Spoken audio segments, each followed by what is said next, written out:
ओम नमो भगवती वासुदेवाय नमो। जय श्री हरि, जय माँ लक्ष्मी। प्रिय भक्तगुरु, आज हम स्नान करेंगे अजय एकादशी व्रत कथा।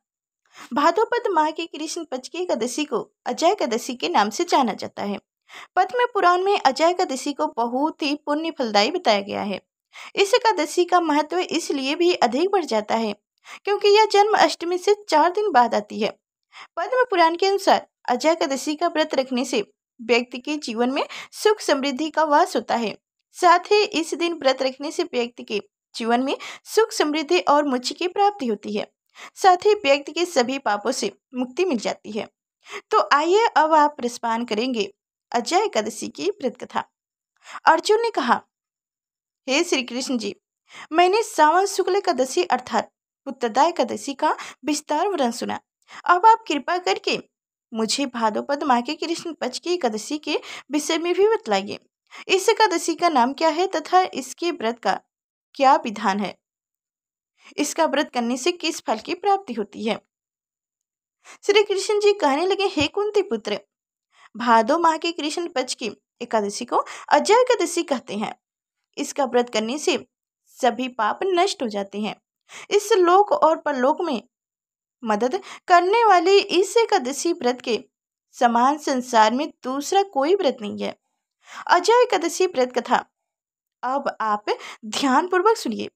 इस एकादशी का कथा है, पौराणिक काल में भगवान श्री राम के वंश में अयोध्या नगरी में एक चक्रवर्ती राजा हरिश्चंद्र नाम के एक राजा हुआ थे। राजा अपनी सत्यनिष्ठा और ईमानदारी के लिए प्रसिद्ध थे। एक बार देवताओं ने उनकी परीक्षा लेने की योजना बनाई। राजा ने स्वप्न में देखा कि ऋषि विश्वामित्र को उन्होंने अपना राजपाठ दान कर दिए हैं। सुबह विश्वामित्र वास्तव में उनके द्वार पर आकर कहने लगे, तुमने स्वप्न में मुझे अपना राज्य दान कर दिया है। राजा ने सत्यनिष्ठा व्रत का पालन करते हुए संपूर्ण राज्य विश्वामित्र को सौंप दिए। दान के लिए दक्षिणा चुकाने हेतु राजा हरिश्चंद्र को पूर्व जन्म के कर्म फल के कारण पत्नी बेटाओं खुद को बेचना पड़ा। हरिश्चंद्र को एक डोम ने खरीद लिया जो शमशान भूमि में लोगों के दाह संस्कार का काम करवाता था। स्वयं वह एक चंडाल का दास बन गए। उसने उस चंडाल के यहाँ कफन लेने का काम किया, किंतु उसने इस आपत्ति के काम में भी सत्य का साथ नहीं छोड़ा। जब इसी प्रकार से उसे कई वर्ष बीत गए तो उसे अपने इस नीच कर्म पर बड़ा दुख हुआ और वह इससे मुक्ति होने का उपाय खोजने लगे। वह सदैव इसी चिंता में रहने लगे कि मैं क्या करूं, किस प्रकार इस नीच कर्म से मुक्ति पाऊं। एक बार की बात है, वह इसी चिंता में बैठे थे कि गौतम ऋषि उनके पास पहुंचे। हरिश्चंद्र ने उन्हें प्रणाम किया और अपनी दुख भरी कथा सुनाई। राजा हरिश्चंद्र की दुख भरी कहानी सुनकर महर्षि गौतम भी अत्यंत दुखी हुए और उन्होंने राजा से कहा, हे राजन, भादो माह के कृष्ण पक्ष की एकादशी का नाम अजय है। तुम उस एकादशी का विधि पूर्वक व्रत करो तथा रात्रि को जगराता करो। इससे तुम्हारे सभी पाप नष्ट हो जाएंगे। महर्षि गौतम इतना कहकर अलोप्त हो गए। अजय नाम की एकादशी आने पर राजा हरिश्चंद्र ने महर्षि के कहे अनुसार विधि पूर्वक उपवास तथा रात्रि जगराता किए। इस व्रत के प्रभाव से राजा के सभी पाप नष्ट हो गए। उस समय स्वर्ग में नगारे बजने लगे तथा पुष्पों की वर्षा होने लगी। उन्होंने अपने सामने ब्रह्मा, विष्णु, महेश तथा देवर्षि आदि देवताओं को खड़ा पाया। उन्होंने अपने मृतक पुत्र को जीवित तथा अपनी पत्नी को राजसी वस्त्र तथा आभूषणों से परिपूर्ण देखा।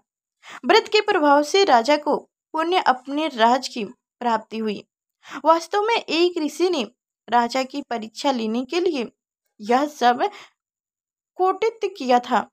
परंतु अजय एकादशी के व्रत के प्रभाव से ऋषि द्वारा रची गई सारी माया समाप्त हो गई और अंत्य समय में हरिश्चंद्र अपने परिवार सहित स्वर्ग लोक को गए। हे राजन, यह सब अजय एकादशी के व्रत का प्रभाव था।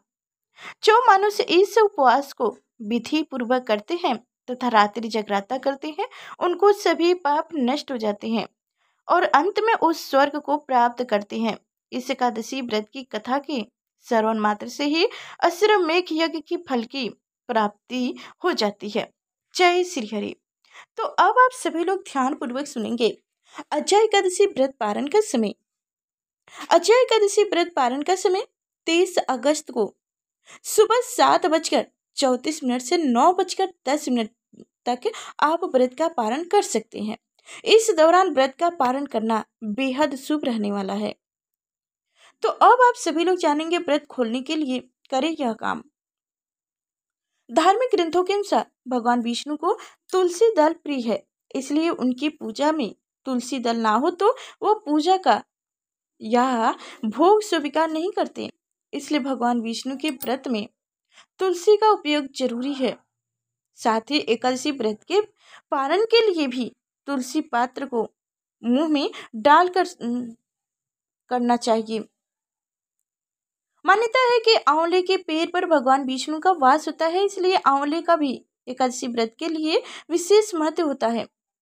इसलिए एकादशी व्रत का पारण करने के दौरान आंवला खाना चाहिए। इससे अखंड सौभाग्य, आरोग्य और संतान सुख की प्राप्ति होती है। एकादशी व्रत में चावल खाने पर रोक है, लेकिन एकादशी व्रत पारण चावल खाकर करने का नियम है। मान्यता है कि एकादशी के दिन चावल खाने से मृत्यु के बाद प्राणी का जन्म रज्ञन वाले जीव की योनि में होता है, लेकिन द्वादशी को चावल खाकर व्रत का पारण करने से इस योनि से मुक्ति भी मिल जाती है। सेम को कफ और पित्त नाशक माना गया है। ऐसे में पारण के समय सेम को अच्छे भोज्य पदार्थ के रूप में माना जाता है। मान्यता है कि एकादशी व्रत पारण के लिए पकाए जा रहे हैं भोज्य में गाय के घी का उपयोग जरूर करना चाहिए। ये सेहत के लिए भी अच्छा होता है। एकादशी व्रत पारण में मूली, बैगन, साग, मसूर का दाल, लहसुन, प्याज आदि का उपयोग नहीं करना चाहिए, क्योंकि बैगन पितृदोष और उत्तेजना बढ़ाता है और मसूर की दाल अशुद्ध मानी जाती है। वह मूली की ताजगी ठंड होती है, इसलिए इस व्रत के ठीक बाद सेहत के लिए भोजन नहीं होता, सेहत के लिए भोजन सही नहीं होता। उसके अलावा लहसुन, प्याज तामसिक भोजन पदार्थ माने जाते हैं, इसलिए व्रत पारण में इनका उपयोग नहीं करना चाहिए, क्योंकि इसी की अनदेखी पर उत्तेजना, क्रोध, हिंसा और अशांति की प्रभाव बढ़ती है। तो अब सुनिए तुलसी माता की कथा। क्यों भगवान विष्णु को तुलसी अति प्रिय है। उनके भोग में, उनकी पूजा में तुलसी दल चढ़ाया जाता है। तो इस कथा के माध्यम से आप जान जाएंगे। तुलसी से जुड़ी एक कथा बहुत प्रचलित है। श्रीमद् देवी भागवत पुराण में इनका अवतार की दिव्य लीला कथा भी बताई गई है। एक बार शिव ने अपने तेज को समुद्र में फेंक दिया था। उससे एक महातेजस्वी बालक ने जन्म लिया। यह बालक आगे चलकर जलंधरा के नाम से पराक्रमिक दैत्य राजा बना। उसकी राजधानी का नाम जलंधर नगरी था। दैत्यराज कालनमी कन्या का वृंदा का विवाह जलंधर से हुआ। जलंधर महाराक्षस था। अपनी सत्ता के मध्य में चोर उसने माता लक्ष्मी को पाने की कामना से युद्ध किया, परंतु समुद्र से ही उत्पन्न होने के कारण माता लक्ष्मी ने उसे अपने भाई के रूप में स्वीकार की। वहां से पराजित होकर वह देवी पार्वती को पाने की लालसा से कैलाश पर्वत पर गया। भगवान शिव का ही रूप धारण कर माता पार्वती के समीप गया, परंतु मां ने उसे अपने योग बल से उसे तुरंत पहचान लिया तथा वहां से अंतर्ध्यान हो गए।